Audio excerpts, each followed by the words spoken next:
Hello, hello. We are live for the 67th episode of the TRU-U podcast. Today we have Miss Alea Baker on with us. Alea is raised in transformational work. She has served a fervent advocacy for such personal growth. She thrives in identifying and evoking greatness in those that she serves, both in her individual coaching and leadership development. She partners with others in a thought-provoking and creative process that inspires them to maximize their personal and professional potential. She's passionate about coaching in order to have an expansive impact on all areas of one's life, creating measurable and lasting change and impact. She currently works as a university coordinator of student engagement, overseeing student government association and co-curricular leadership engagement. Miss Alea, welcome to the TRU-U podcast. Thank you so much. I'm so excited to be here. Yeah. So you and I have been blessed with the opportunity to have met with one another. I think it's been pretty brief. I think 4 months I've known you, and there's an immediate connection, Feels like which it's been way longer. yeah, it feels like it's been way longer. I think we Yeah. have kindred spirits and we're Yes. aligned.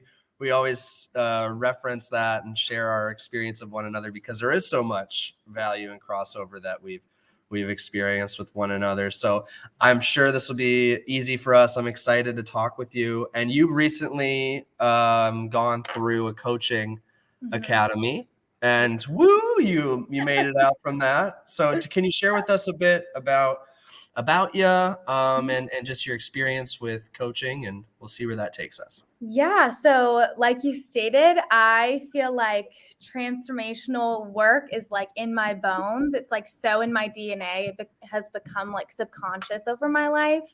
A lot of that has been my family's involvement with GAP community and me growing up with just a high level of association with them in participating with workshops and trainings at a really young age and really living out the work. And I think I first experienced that through growing up with Jean Marie Jobs as my pastor, with my parents, and they very much just lived out the principles that they were teaching. And so from there, I started participating in workshops when I was a teenager. And then from there, it really just took off. And it felt like me going through all of the trainings was more a rite of passage for me because I had already kind of had some background knowledge on all these concepts. It was more just me going through it to say I'd gone through it and also experienced it myself because I'd heard so much about it. And so really when it came to my career, I wanted to find something that felt like it had meshed these principles together with my desire to coach. And so in working at the university collegiate level, you're working with the most like sponge-like population as they're in this like transitional time in their life where they're like, who am I? What am I called to do? Who am I supposed to be? What gift am I supposed to be for the world? Like what passions do I have? And so in that, I wanted to go ahead and go through the coaching academy to sharpen those skills to really serve them on more of like a higher level so that when they leave their time with me, they would have the maximum value. And what I do right now is I oversee our leadership development courses for all of our student leaders on campus, whether they're an RA or an event planner or whatever that may look like. They have to take a 1-year course with me. And so being able to have the privilege to take what I have learned in the coaching academy and pour it out on the students, I would have loved that at that age. And so really just going through the coaching academy was a way for me to expand my own life and my own personal well-being for the sake of theirs. And so that's really where I'm at right now. And I'm also in this phase of my life, especially exiting out of the coaching academy where I'm re-examining what I want to do, whether that be staying in higher education or whether that be pursuing my coaching full time, but really figuring out what path for me is going to best merge my like coaching practices and those principles with like practicality. And so I'm in this like very limbo season of like figuring out next steps and where is going to be the best place for that. And so Yeah. That's a little bit about like my background and a little bit of my story. But Amazing. really, I live and breathe for this type of work, and I think Yeah. I die without it. I know you do. I know you do. Yeah. I mean, and you're a rare breed being brought up in Mhm. it, and then having like somebody like Gene, like with Gap, created that and like following that. Um, how do you think like everything that you've been through growing up has set you up for this career? I mean, or just this phase in life with you, or where you're at? I it's interesting because when I talk to friends or coworkers and they express their upbringing, it's so fascinating to me because I cannot fathom that. It like doesn't register for me. I'm like, what do you mean you didn't talk about everything? Yeah. It's like very bizarre to me because growing up, everything was on the table. There was nothing that was too taboo to discuss. Everything was really open handed. And that's how I Wow. approach each one of my coaching conversations, each one of my conversations with my students. And that I think there's a way of being that people can sense Mhm. when you're just open to whatever it may be, with like when you release the judgment inherently on your own life, on other people's life, there's Mhm. this space that people naturally just kind of word vomit onto you. And I think my parents are that way, not only with me, but with everyone. So I felt that same inclination growing up, Yeah. to where when you have this like sacred space of being able to talk about whatever may come up, then out of that context of like an abundance of love, that's where the feedback Mhm. can come in to like, oh, that's your ego, hun. Like, or let's talk about that. Like, what is that triggering for you? Or Yeah. like, what is that giving you? What's your identity in this kind of conversation? And so through that, there's this openness to feedback when you have this Mhm. context of abundant love.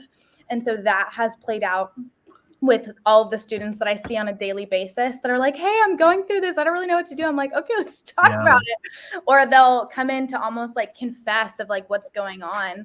And Yeah. it's just in when you really are so committed to just that opening for them, then there's no limit to what can occur for that other person. That's so powerful, like being in that environment and growing up. Like when you mentioned like talking about everything and open handed, like the world. I think that's like that's the opposite of the automatic default. I think people often withhold, Yeah. and it is tricky to be like, hey, can I express these emotions or share this feedback or, Mhm. but like, and that's like Gap's biggest or one of their biggest pieces of what they do is like, oh wow, we can invite somebody into seeing like all the value and discovering the beliefs that they're holding and what can become new and what's that, there's like this stat like Gene says it in Awake, and maybe we know maybe we don't, but like about how withholding or bitterness actually will affect, like it like decreases your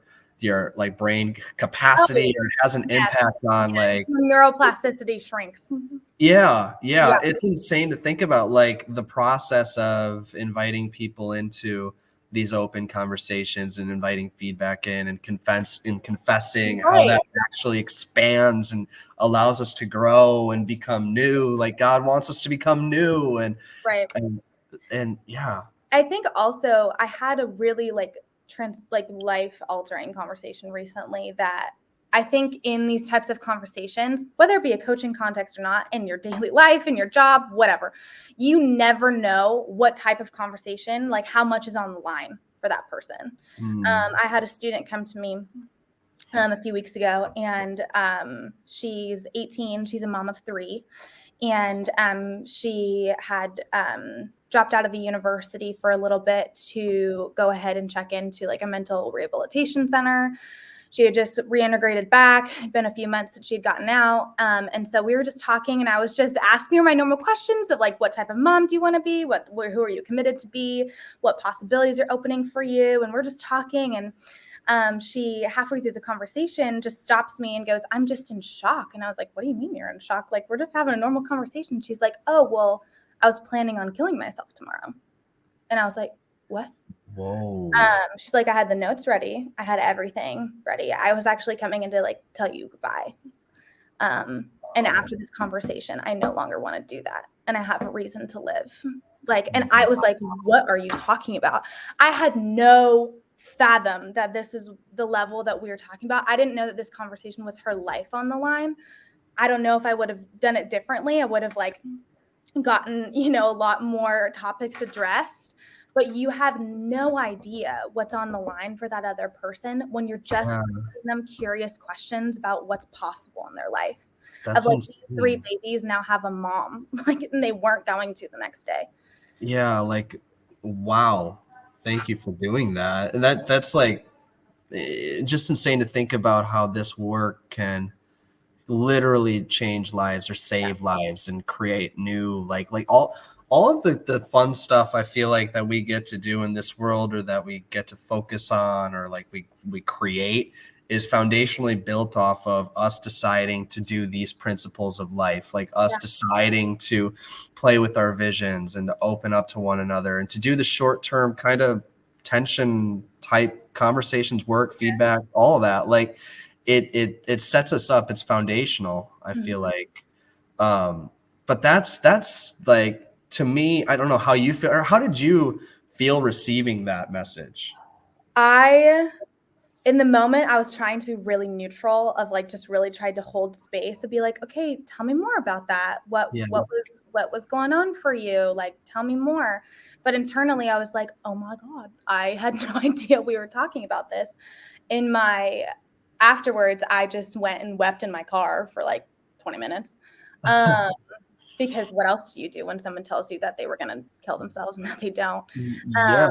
Is like, wow, what a privilege that I got to participate in this most life-changing part of her life. Like, this was like, in my mind, I was like, this moment she will remember for the rest of her life. Yep. Is like, it was just like, so much can change in just one moment. And honestly, I felt like all of these principles that I had talked about and raved about and lived out, I felt like came to a peak in that moment when I was like, this is what's possible for people. And when I was reflecting back on it, of this is the type of living and doing and breathing that we're pouring into, is conversations like this, where lives are changed, trajectories of futures were shifted. It was mind-boggling to me that could actually occur in real time, and it had nothing to do with any coaching practices. We weren't in a training. We were sitting in my office. In my opinion, I'm sure, I believe God intervened there and Oh. used you. Like, totally. I like that. That's what I love. Also, I was talking with our mutual friend Daniel Bosch about, like, he's an awesome guy. Love Bosch. Love. Shout out Daniel, big taste. But like, he was like, yeah, coaching is just kind of like being a very good friend intentionally. And I'm like, yeah, like it's kind of God's work. It's like us being an advocate, a fierce advocate of one's growth and visions, and just slowing down and being able to like kind of feel that tension and that, and like get curious together. And it takes some risk to be in that space. A lot of It takes a people. lot of risk. Yeah. It takes a lot of risk. Your image has to like go out the window. Like, a lot of coaching is like dying to yourself in a lot of ways. Yeah, it is. It's dying and then becoming new. It's like, it's totally, it just, and that's kind of where I was thinking, is like, man, like that story, and there's so many others I feel like that are like that, maybe less like wow in the moment, but that are like that death and rebirth, that it reminded me of God intervening and like using us as a resource for others. Like, and that to me is what makes this so rewarding, as being that resource and being able to go out and serve. And like, you can't just like that experience. I bet you and I'm guessing Alea will remember that forever too. And that's living, like helping others like that. Yeah. That's so amazing. It was a very humbling moment, I would say. In a Yeah. lot of ways. It's a very sobering moment of like, that is possible for a lot of people, that they're living in that space of like teetering on the brink. And what if they don't have a conversation, or if they're not talking about it, and so like, what a privilege that we get to participate in that in a general sense. Yeah. And in any sort of coaching, that was like kind of a one-off because it wasn't in the coaching context, it was just in my office. But coaching in general is just, it really is just an exchange. Like, what is that person wanting to exchange? Like either like death to life, bitterness for love, whatever, like apathy to engagement. It really is just an exchange. Like an exchange is birthed through any sort of coaching, from minimum potential to maximum potential. And as long as there's a willingness to explore like the depths of where you're at to receive the exchange, like that's really all coaching is just being willing to participate in that sort of exchange with someone.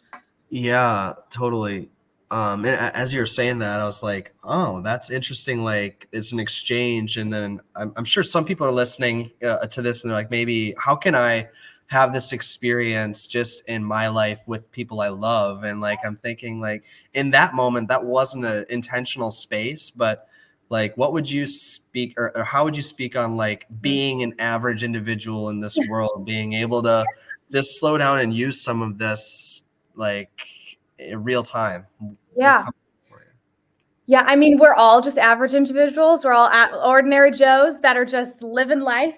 I think it's just it's a really a relentless commitment to getting curious about someone. Of like, come hell or come high water, I'm going to be curious about you because I'm so committed to what you're up to and to creating an abundance of greatness within you.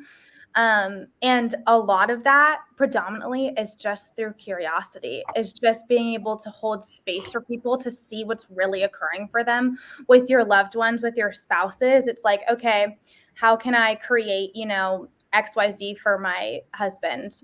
An abundance of love, of curiosity, etc. You just ask, you just hold space. And so if in the context of your loved relationships, it's just really being present with what is and getting curious about who's that person over there and what's occurring for them. If they're triggered, what's this triggering for you? How can we navigate through this so that moving forward, you no longer get this like experience where you're completely frozen? It's just being able to have the conversations that our culture has designed as tough and recategorize them in your mind as just human and just talk about it. I think what our culture has done such a disservice is we've made these conversations so taboo or foreign, when I think it's really the way that we were designed. If you look, and speaking from like a biblical perspective, if you look at the Gospels, Jesus is asked over 300 and something questions. He only answers questions directly 3 times. The rest of it, he asks them another question. Wow. And so like, or he tells a parable that's this really outlander parable. And then you're like, how does that apply to my life? And so who are we to say, oh, I have the answers. When you come to me for advice, I'm going to give you advice, when Jesus himself didn't. So it's being able to just be present and turn it back on them. That's exactly what Jesus did. There are all the scriptures. He's like, well, what do you think? Are you like holier than thou? What do you think? Pharisees, whatever. And so like giving them that power almost, like let me guide you to the answer or hold a space, like you're saying. That was my next question, is like, how does one step into holding a space? And you kind of answered it, like that just asking a question or being present with them and inviting them. And inviting is a powerful word too. Because I think sometimes people, and this is a mistake that I've made in the past, sometimes people just aren't in a energy or a place to have that tough conversation yet, which is okay. It's like that green light go and red light hold off for a bit. But man, that's amazing. Like when you're speaking on how that ties in to Jesus, like yeah, that is so right. Like that's exactly what he did. That's so powerful. That's like my favorite fun fact about Jesus. Like when I think about it.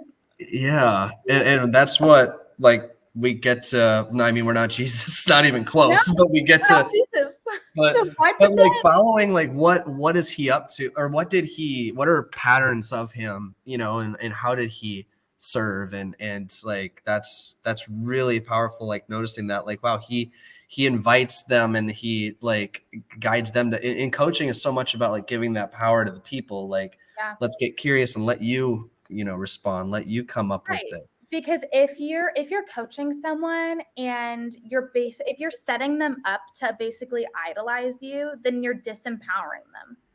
Yeah. They're like, the whole point of coaching is that they leave their time with you feeling on fire for their life and empowered to make those decisions that they desire to.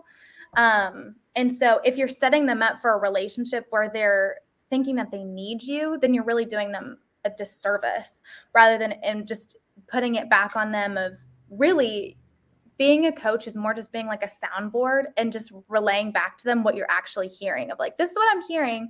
Is that true for you? How is it? Tell me how that works for you. That's it. It's really just being a soundboard so that when they leave, they are more aware of their own internal conversations and they can soundboard themselves. Not to say that you're never not going to need a coach because that's unrealistic. We'll always have more areas and blind spots and areas of development, but it's being able to be more cognitively aware of those stories that we tell ourselves, those narratives, those areas that we subconsciously already set ourselves up for suspicion or failure, and being able to address them accordingly. And so that's really just what coaching is in general. It's just providing that like outside perspective of possibility of what other narrative is possible in their life rather than the one that they've been living with for 30 years. Totally. I had like visions while you were speaking of a couple of exercises. I don't want to give away everything that we do in these gap events, but like I was thinking of the power line and then the giving and taking. And giving and taking, such a simple concept of like, am I giving to the world or this person, or am I taking? And in any given moment, we are giving or taking. And that to me is like when you were saying disempowered versus empowered, I'm like, yeah, it's kind of what that is. Am I giving them that dopamine rush or that growth, or am I taking and saying, this is what you're doing wrong, this is how it's supposed to be done? Less prescriptive. I think that coaching, is a way to be completely non-prescriptive and allow them to be empowered and give.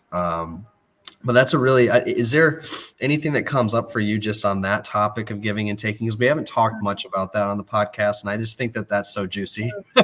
Oh, it's so good. Yeah. I mean, I remember in that exercise, I was so humbled. I was like, oh no. Yeah. Yeah. But it's funny because when we're in taking, we know we're in taking. We just don't like to be called out on our taking. Yeah. That's what was like, I was so pissed off about. I was like, no, they can see it. Dang. Yeah. Yeah. We think that we can hide. We think we can hide it. But I think it's the same. Giving and taking is a universal concept that applies to basically everything. So like you're either giving love or taking love. Like giving or getting sometimes is helpful.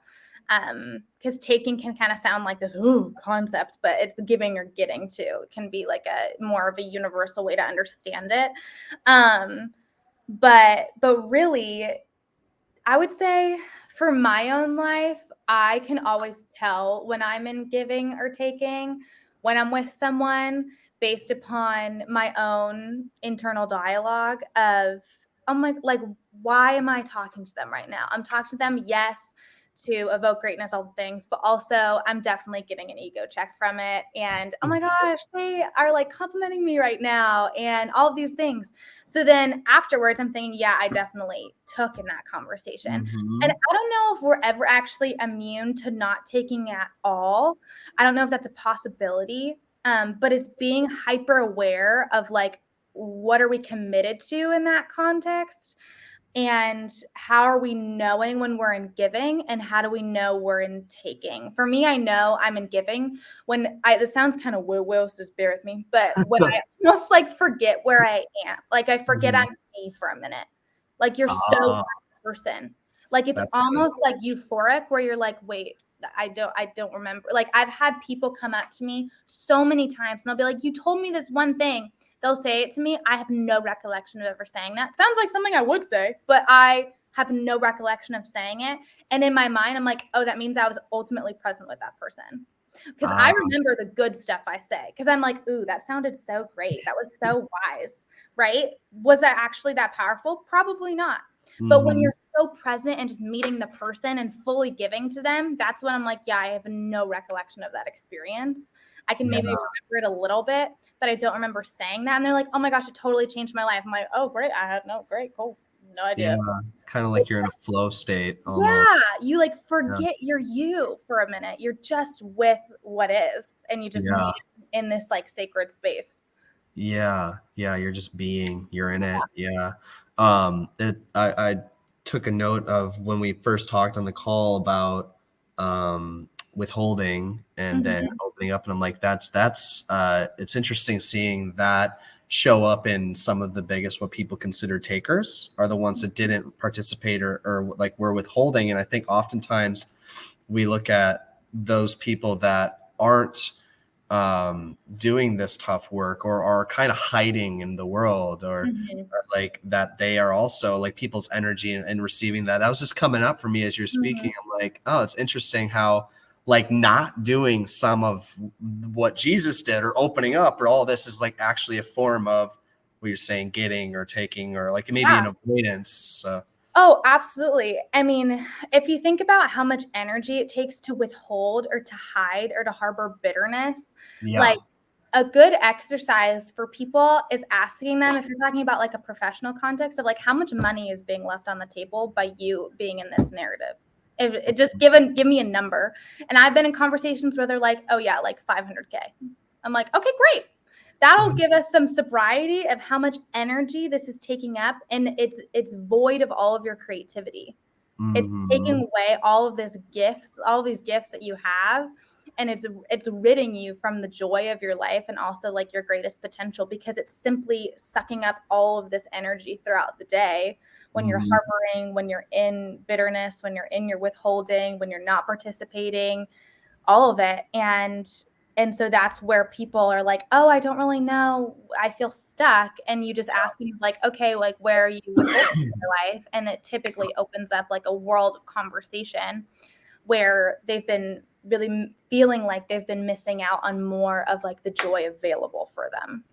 Yeah, this is so disruptive to the common Oh my gosh, yeah. Because like normally we hide, I feel, to withhold, to reserve energy, to not commit, to be able to stay safe.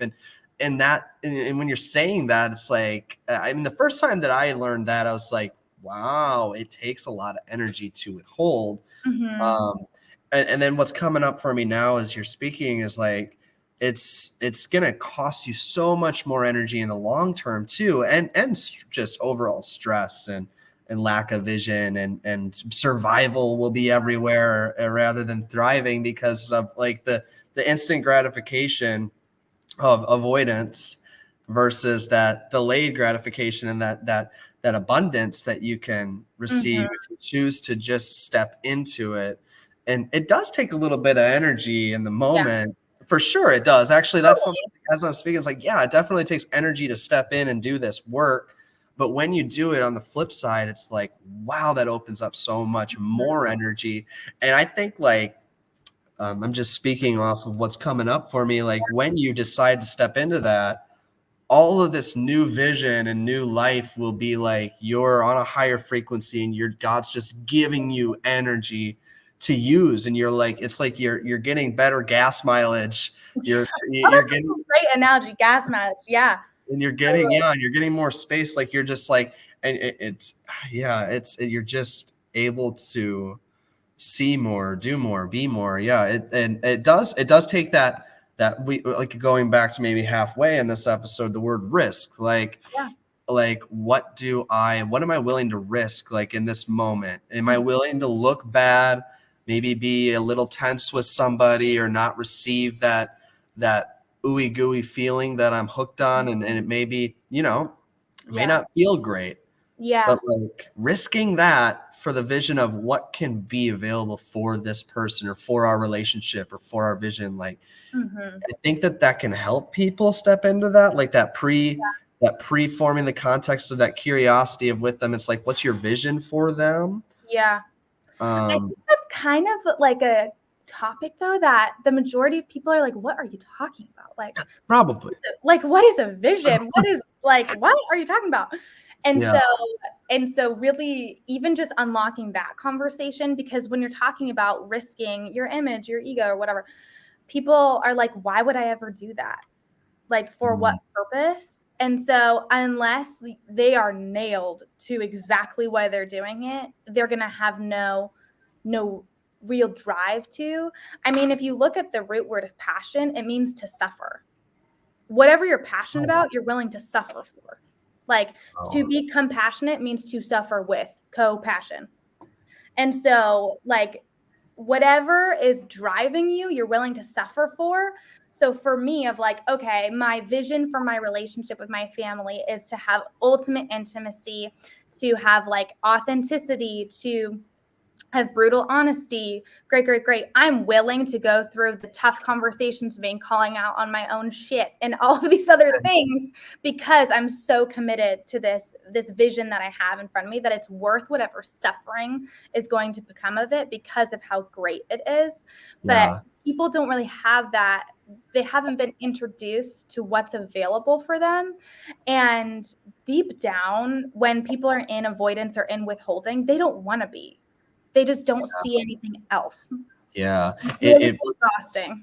Yeah, it is. And as you're speaking to that, I'm like, oh, wow. Yeah, there's that flip side. Like, we haven't talked about the flip side much to this of like, how can I receive, or what do they have like that I can grow in? Like, instead of that curiosity for them, it's like for the vision of us, and like what. Yeah, it's both and. It is both and.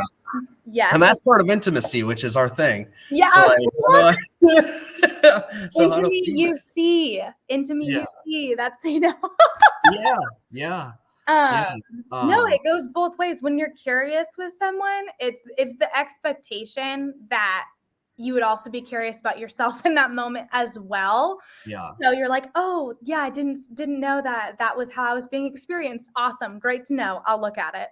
And I think also what's helpful for people, or at least what's helpful for me, is designifying how we think it's so horrible. Like, we as a culture have said it's horrible when you get called forward, or you're bringing to the surface your areas of growth. We're like, oh, I'm a horrible person. We instantly go into an identity conversation versus just looking at it as data. It's just data. That's all it is. For like data to check in of like, am I living out my vision or not? In this area, I could use some more sharpening. And you just like neutrally looking at it a little more, because if you go into this identity conversation of like, I did this, now I'm a horrible person, then again, you're absorbing all of that energy with basically like shaming yourself. Yeah, exactly. It's not definite. It's and I think often, and I hear that. I've done that. I think we've all been guilty of that at times, doing that, of like labeling ourselves or others as they are this, or I am this. And it's like, no, in this experience or in this area, I've noticed that I did that, and I am, it's just bringing that awareness of like, I have the strength and the courage and ability to shift. I'm not that all the time. Like, you could even ask yourself the question of, where is it true that I am not that? Yep. If it was 1% true, where would it be true? Yeah. This is a really good coaching 101. I'm like, as we were going, I'm like, this is kind of, there's so much here. It's kind of like a fire hose. So I'm wondering, we're almost landing the plane already, which is insane. This went quick. Yes. I'm like, oh my gosh. So I guess to summarize, like, that's the word coming up for me, is summary of this, like, for the person listening to this that doesn't have any experience in this space, like, totally. What comes up for you there? Oh, what comes up for me is like, titles mean nothing. Titles mean nothing. It does not matter if you have the title of coach or trainer or XYZ, of like, this type of work and these principles are available for everyone and anyone to participate in. It's just a matter of being willing to engage in it. Yeah. And I think that these terms can be intimidating, of like, what is a coach, or what is this, or what's that? Versus it's just engaging in what it simply means to be human, and what's available there. And so what I would say to those that are listening that are like, I have no idea, I've never even participated in this type of field before, is just be willing to get curious about yourself, about other people, and what is wildly available to you that maybe you've been unaware of, or like you're being awakened to, Mhm. and being present with what is for what is possible. And so, although that might sound cheesy, it's true and it's reality. Yeah, that's like what's coming up for Yeah. me, because I think whether we're conscious of not, like we're in this world and we have like a transformationalese, a coaches, like a language that is so weird and foreign, Yeah, it is. that Yeah. like when we just break it down to get to brass tacks, these concepts relate to every single person on this planet. This work has been done in so many different cultures. It Mhm. transfers because it's just human. That's Yeah. all it is. It's It's just human. Yeah. it's just human. I love that. I love that. And like to add to that, I think just slowing down and even if you're liking this, rewind this and listen to it and jot down some parts that stand out and tie them into, yourself or others in your life that you'd love to be an advocate for. Like and also what's coming up for me too is like it doesn't need to be all figured out right away. Give yourself some grace, and we get to go again, as they say in Yeah. Gap. Like it's okay. So if you step into any of these experiences for yourself or others or your whatever vision it is that you're working towards, it's okay, and just ease in and see how it goes, and maybe even detaching. I think detaching yourself from any sort of label that you're putting even on the experience and having that remain neutral Yeah. is positive too. So and we get to continue to live. This is and it does take time to build this foundation in your life, and to like it's not something that I believe comes right away. I mean, you can definitely have breakthroughs quickly, but giving yourself some grace is a huge asset, I think, too. And So there's also no arrival. There's yeah, no arrival. yeah, You never arrive. You never will arrive. And that's the beauty of this work, and the painful reality of this work is that you're yeah, still going to have stuff. You're still going to have blind spots. Like there's no such thing. It's just being willing to partner with your loved ones on figuring out all of your stuff along the way. absolutely. Miss Aaliyah, we're about to land the plane. Okay. It's been amazing. This has got, just like you said earlier, you're present and in flow, and it just, you don't even remember, it just whizzed by. Like I've just been in Yes. it. This 40 minutes came up quick. Yeah. To end it, can you share with the folks, our audience, where they can find you? Yeah. Yeah. Yeah, so right now you can find me on my Instagram, which is Alea Baker with 2 R's at the end. And I will also be connecting via email. So you can email me at aleacbaker@gmail.com for coaching interests. If you are so fired up about this conversation and you want to take on new ground in your life, I would love to talk to you. And so please go ahead, and you could either email me or DM me, and I would love to just see what's possible for you, whether that just be coaching or anything in that regard. Let's get passionate about your life. And so those are like my main 2 points of contact. Amazing. And one last thing. Yeah. Anything that's speaking to your heart, just any message that you'd like to share to leave the TRU-U audience with today. Oh gosh, let me think. I know that one always just hits. It always gets it so good. Oh, let me think. What's coming to me right now, it could totally be out there, I don't know, we're just gonna roll with it, is that the answers are already within you. Mm, And all we're doing, all anyone is ever doing when we're coaching or we're just being with you, is just evoking the wisdom that's already within you. Wow. And being willing to press into that, because in our gut and in our intuition, we have all of these intuitive senses all of the time. We just don't know what to do with them. That is your biggest point of protection. That is your biggest safety. That is your guiding light in terms of like what's the next decision, how to be with someone, where to take a conversation, is it's already within you, and trusting that you can engage in it and it'll work well. And so I think it would just be like, forget the doing and be much more in the being of like, I'm going to be with what is, because I have everything I need for this present moment. We're not missing anything. Like, it is already perfect, and I'm being with what is. I have everything I could ever need. Wow. That was good. I'm like, That's bringing me peace. Even I'm like, oh, it's already here. It's already here. All of what I need is already here. Yeah, it's not out here in some faraway land or for somebody else. Like, it's right here. It's right now. You have everything you need, and every moment is perfect. Amazing. Well, thank you so much, Alea, for joining us and jumping on the TRU-U podcast. And thank you all of our listeners for jumping on. This was amazing, and I'm sure we'll be hearing from you soon and witnessing all the great things that you get to create too. So thank you, Alea. Thank you so much for having me. This was such a joy. Absolutely. Have a wonderful day.